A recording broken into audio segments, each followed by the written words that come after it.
Grabe ang anghang.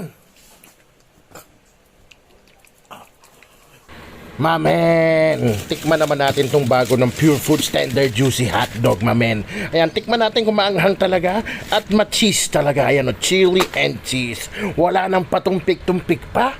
Prituhin na kagad natin yan. Ayan, nagprito nga si Mrs. Ilan ba yan? 12. Tignan natin kung papasa ang anghang niya kay mamen. Ayan, nagluto na rin ng hotdog buns. O, paano? Tirahin na natin yan. Baka tirahin pa ng iba. O, eto na. Tingnan nga natin kung talagang maanghang at cheesy siya. Ayan, o. Medyo mas malaki pala siya, no? Taste test.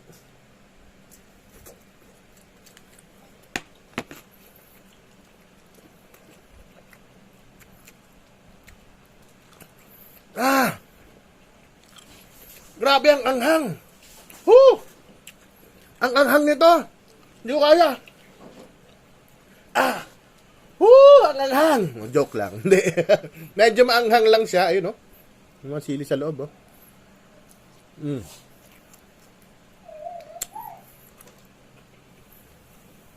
Pwede sa bata, kung mahilig sa maanghang, siyempre.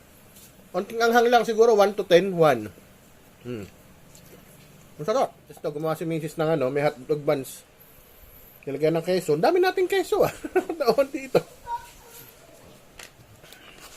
Lagyan natin mayo. Maanghang nga siya. Hindi, mga 2. Mga 2 yung anghang kasi habang tumatagal, maanghang. So, maanghang na siya. Lagyan pa natin sriracha.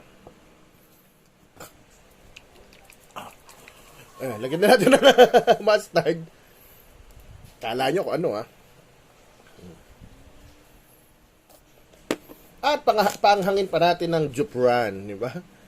So, lilay kayo, lechugas, pipino. Lagyan nyo rin. Oh, ito na.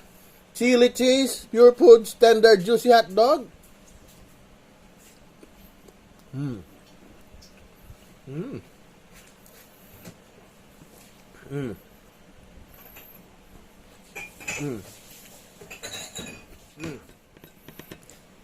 Sa mga mangiinom dyan, pwedeng pulutan.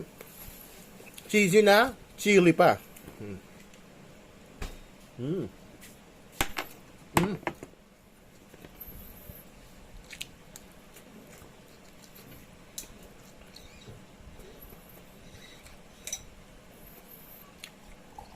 Stop.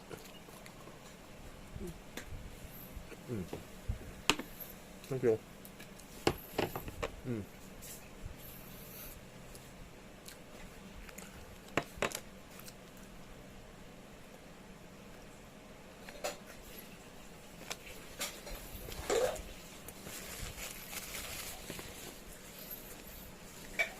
May 4 pa ako. Papatikim ko sa bata, anak ko, 10 years old, oh. Nakahubad pa. Ano? Sakto maanghang, hindi? Sakto lang. Sakto lang, di ba? Sarap. Okay. Pasaburin nyo ng Coke, sakto. Coke, kasalo.